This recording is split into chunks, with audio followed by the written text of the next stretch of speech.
wealthy should pay their fair share. Yes, wealthy should pay their fair share. What is a fair share? What percentage? So you're saying that you're saying that they're paying their fair share is what you're saying. No, I'm asking what percentage is a fair share? Their fair share, the same, if a third of my money is going to taxes, then I think a third of their money should be going to taxes. It does. Well, it does. I'm trying to understand because you realize the effective tax rate on the poor is less than it is on the rich, right? Okay, so first of all, I'm not the poor. I'm very close to that line, but I'm not the poor. Okay, so the effective tax rate on the middle class is less than it is on the rich, correct? What fair share would you like to change the tax rate to on the wealthiest, what percentage of Americans, so it's a fair share? So let's say the wealthy 1% could pay, let's say if they pay, let's just give them 45%. Black people, the insurrection, racism. We're going to defeat Donald Trump. We're going to work hard as soon as I win my reelection. And for those that know me, you know that as soon as I win my reelection, I go on to the next fight. A few moments later. Start with a race that's gained national attention. Congresswoman Cori Bush, a progressive member of the Squad, being challenged by St. Louis County Prosecutor Wesley Bell and former state lawmaker Maria Chappelle Nadal. And as you can see right now, Wesley Bell in front by 10% right now over the incumbent Cori Bush. Here's to a Cori Bush defeat and a Donald Trump victory. 90 days, baby. Donald. Looks like Wesley Bell defeated Cori Bush.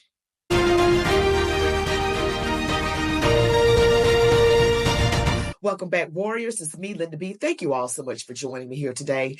We have this Cori Bush, who's a progressive member of the Squad. She got defeated by fellow Democrat Wesley Bell. Before we get back into the video, don't forget, you know what you got to do. Like, comment, share, subscribe, hit the notification bell, watch the video to the end. Now let's get back into it. Just to let you all know a little bit more about this Wesley Bell who defeated Cori Bush.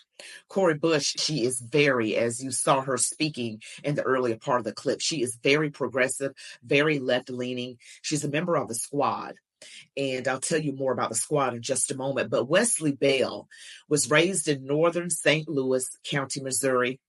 And his viewpoints, I'll just tell you his viewpoints. He entered the race for the county prosecutor. He ran on a platform of community-based policing, assigning special prosecutors and homicides by police, pledging to never seek the death penalty. I'll repeat that. Pledging to never seek the death penalty, reforming cash bail bond, and other progressive points. He received significant support from local and national activists and advocacy groups, and I think APAC is one of those groups. The election was also seen as a referendum on incumbent Bob McCullough for his decision not to prosecute the white police officer who shot and killed Michael Brown. And I just want to say that Wesley Bell, the man that we're talking about here, also decided that the officer who shot and killed Michael Brown was not guilty. He also came to that conclusion, and he came under fire by Michael Brown's family. And also, just to let you know a little bit more about the Squad, here's the Squad right here. They are it's an unofficial name for a group of 8 progressive Democratic representatives elected in 2018 and 2020 and 22 in their congressional elections in the United States House of Representatives. So the members were because Cori Bush and Jamal Bowman are no longer members because they were voted out. But we have Alexandra Ocasio-Cortez, otherwise known as AOC, Ilhan Omar, Ayanna Pressley, Rashida Tlaib, and I told you that Bowman and Bush were just voted out. They lost their primaries, and Kassar and Lee. And they are very, very, very, very progressive. Every member is a person of color, and they are all Democrats. And when they were elected, they were all under 50 years old. And it has been said that the squad reflects the diversity of a younger political generation inspired by Bernie Sanders' 2016 presidential campaign. And it says Ocasio-Cortez was named the original group of four. She was one of those, which was Omar, Presley, AOC, and Tlaib. So their beliefs are that everything is on the left with them, far left. They have lefty views when it comes to U.S. immigration and detention facilities. They have left views on universal health care. They believe in universal health care. They are very pro-Palestinian, okay? And they are for climate change. And that's what it says here. You all can look that up. So that's the squad, and those are their beliefs. And they're all Democrats because and also very, very the most progressive part of the Democrat Party. There are people who are very, very angry with us. Powerful people who are angry with us because we said ceasefire.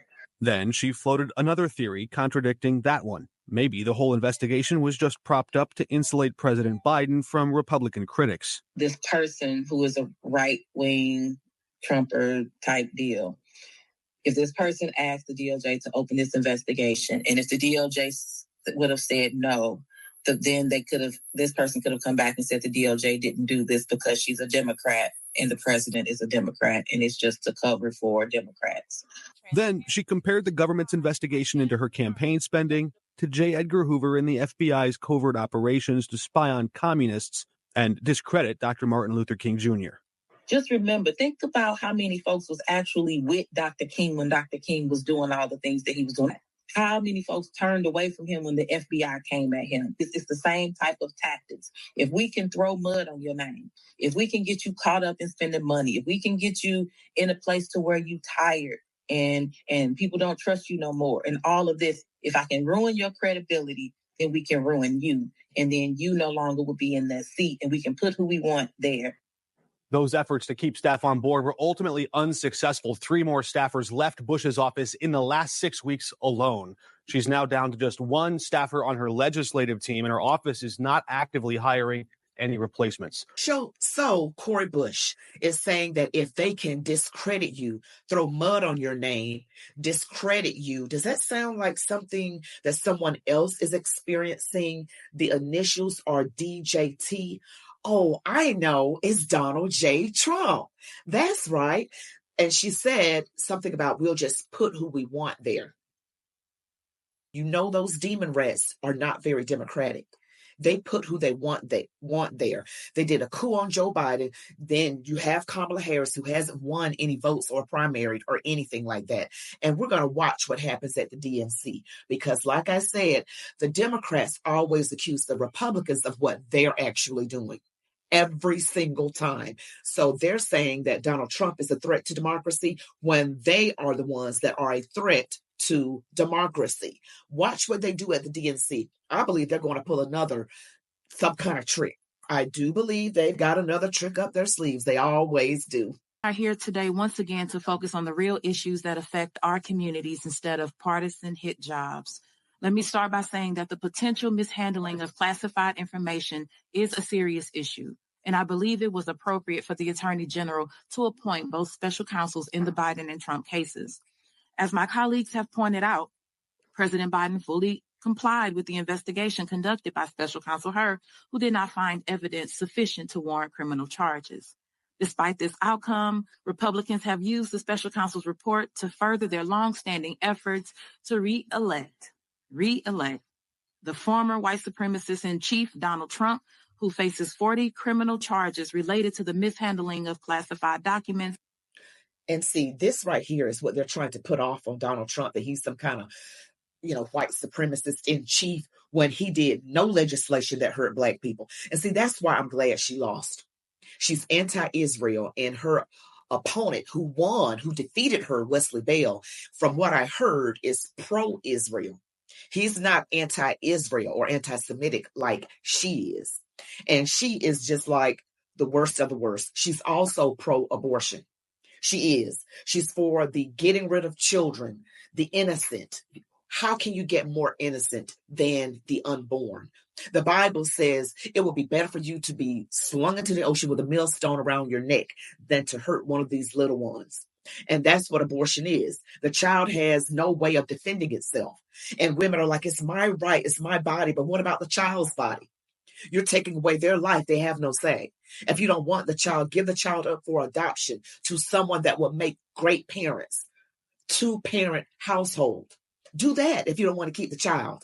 But they don't want to go through, I guess, the embarrassment or the stigma from being pregnant, however, which way they got pregnant, whether it was before they got married or whether they cheated on their spouse. I don't know, whatever the situation is. Multiple situations, right?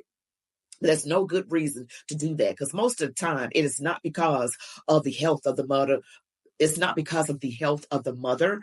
Most of the time is not because of rape or incest, although those things do happen. And Donald Trump has those 3 exceptions. But I got to stop this woman right here. This narrative of Donald Trump as some kind of white supremacist, there's no proof of it. But there's a whole lot of proof on Jim Crow Joe's side. That's why I call him Jim Crow Joe. He was mentored by a Klansman, Robert C. Byrd. He was mentored by him, and he was the author of those crime bills. But Donald Trump has prison reform, so how is he a white supremacist? These demon rats get on my last nerve. If you all are out there still brainwashed and bewitched by the media and you believe that the demon rat party is the good ones, you need help.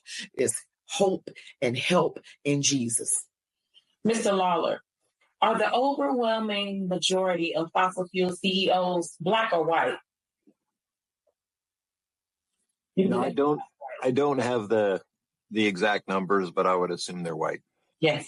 Ms. Watkins, is an oil refinery more likely to be situated in a Black community or a white community? I'm not sure how to answer that, honestly. We've got oil refineries along the U.S. Gulf Coast, and we're very proud to be community members there. Well, it's Black. Yeah, it's Black. For years, you all have continued to promote fossil fuels despite knowing that promoting them means promoting environmental racism and violence in Black and brown communities. You all are still promoting and selling fossil fuels that are killing millions of people. This is a striking example of white supremacy. Your profit-driven choices threaten my life, the lives of my family, my neighbors, and our communities every single day. I sit before you as a Black congresswoman with asthma caused by fossil fuels and the tear gas you fund. I have a lot of questions, let me say. Harp on that old racism thing. I'm Black. How many CEOs over these fossil fuel companies are they overwhelmingly white? Well, yeah, they're overwhelmingly white. See, the thing about people on the left, and the farther left a person is, the worse it is. It just is, because they're going to harp on white supremacy. Everything is about racism. And you know what, honestly, I'm really tired of the word racism. I'm so tired of it. I'm tired of hearing the word racism. It is just used very carelessly to describe anyone that disagrees with you. It's used in a way that it should not be used. Racist is someone who hates someone just based on their ethnicity alone. When someone says something against someone who is a person of color, then it's assumed that that person is racist. Well, if the person is white who's got the critique, then it automatically is assumed that you're just saying that because you're racist, you can't say anything against me. I mean, we got to stop with foolishness. Cori Bush was a hot A-squared mess, full of sugar, honey, iced tea. I'm trying to be a nice Christian. I'm trying so hard.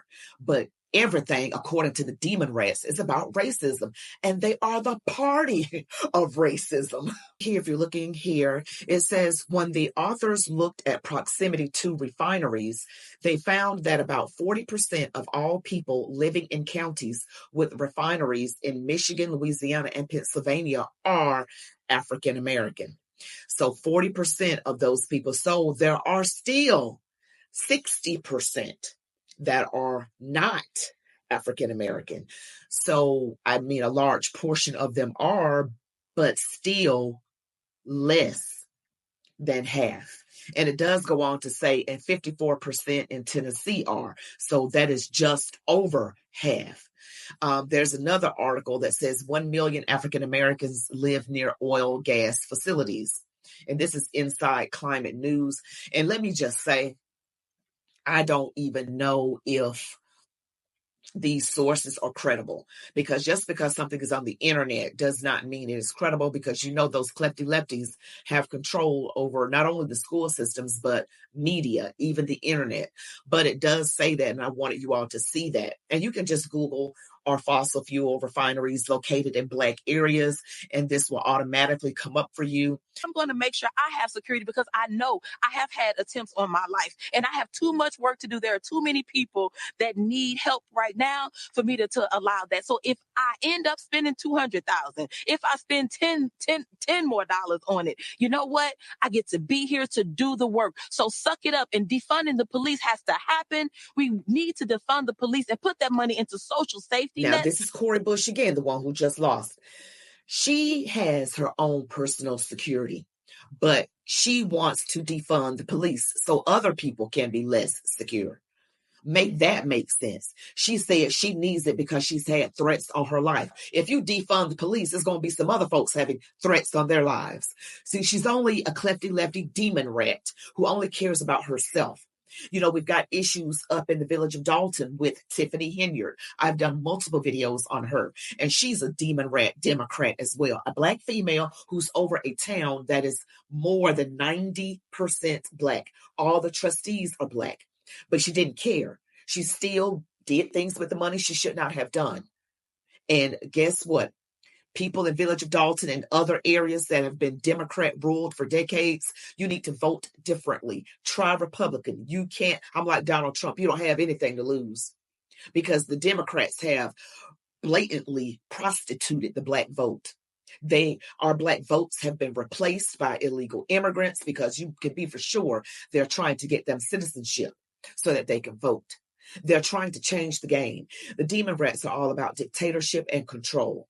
They want everything to be controlled with this universal health care. Everything that's out of their mouths is the opposite of what they want you to think, of what they want us to think. But you can't tell some people. They are bewitched by the media. They turn on the TV and do like this. It's like you can see the little thing, they're being hypnotized. Something swinging back and forth, and you have to clap to shake him out of it. You can't even do that. It has to be divine intervention. That's divine intervention was what shook me up out of having TDS, Trump Derangement Syndrome. Because yes, I do plan on voting for the man. I believe God is using him. And I've mentioned before that I am having a special video with Pastor Cliff McAnthony. He wrote this book here, Trump the Great, and you can get it on Amazon. And also we'll have a link in the description of the video. The video should be coming out Wednesday, which is a week from today.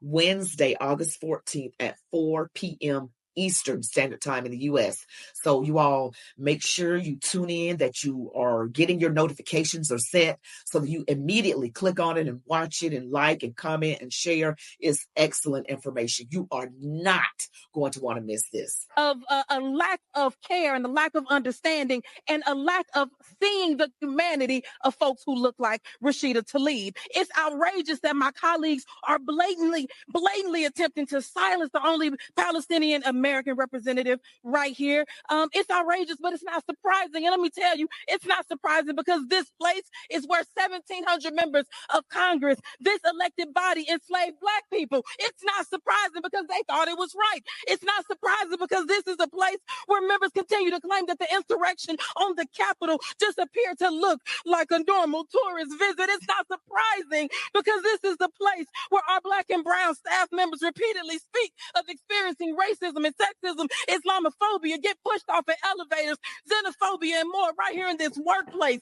This is the place. And let me say this. She mourns for the 1,400 Israelis. Gentlelady's time is expired. She mourns for the 10,000, and she will not stop. No Gentlelady's more. time No is more. expired. Ceasefire now. And she takes the death threats that you all sent that The gentlelady is no longer recognized. The gentleman from Maryland.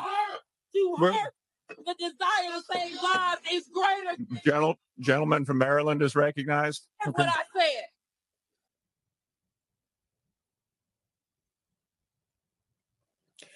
Lord have mercy. She just went on a rant, didn't she? And she acted like she wanted to be a preacher. And they tell her your time is expired. She yelling and screaming. And see, this is the thing. it's like the left is just promoting victimhood.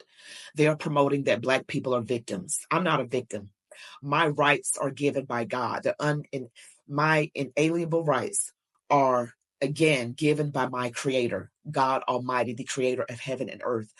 That's one thing about the civil rights movement that I totally disagree with, because it was like it was looking to white people to give Black people or people of color or other disenfranchised groups our rights. Our rights are already given to us by God. That is stated in the Constitution. So I don't need to wait on somebody to give me my rights. I already have them. I'm already free. I'm already free, because we are having another civil war in this country, and it is not over physical slavery, but it is slavery of the mind. Yes. And in some cases, slavery of the mind could end you up in a physical slavery, because you could end up in prison because of your actions. So we're talking about ideology. We're having a civil war of ideology. And some people are trapped on the Democrat, I call it the demon rat plantation. And they have slavery of the mind, because people who, typical Democrats, maybe not all, see themselves as victims of oppression, victims of racism, sexism, victims. You're only a victim in your mind, because sometimes things do happen. I'm not saying that here and there you won't have individual instances of racism. I'm not saying that at all. Please don't misquote me, Linda B. Okay? I'm just saying, as an institution, there is no racism that is so strong that can keep a person down if they have God on their side and they're willing to work hard. There is nothing that can keep a person down. But we have to have the mindset that we can do all things through Christ who strengthens us. So that's Miss Cori Bush, defeated by Wesley Bell. So 2 members of the squad are out. I did videos on Jamal Bowman. That nut acted like a nut. He was the one that pulled the fire alarm during a vote that they were having, and he was caught on camera. And he was the one acting like an idiot at a rally that he was having in the Bronx, where he was using foul language, 4-letter words, and he lost. And he is against Israel as well. So it looks like the people that are anti-Israel, that are against Israel, have been losing. Okay, they've been losing. The Bible says he will bless those who bless Israel, and he will curse those who curse Israel. Well, they've been cursed not to win. Jamal Bowman and Cori Bush. Boom. Yes, that's right. Tell me, you all, warriors, tell me what you think about what you saw here. Please comment, like, subscribe if you haven't already, and hit that notification bell. You all be blessed. Love God, your families, these United States of America. And as I always say, march on, warriors.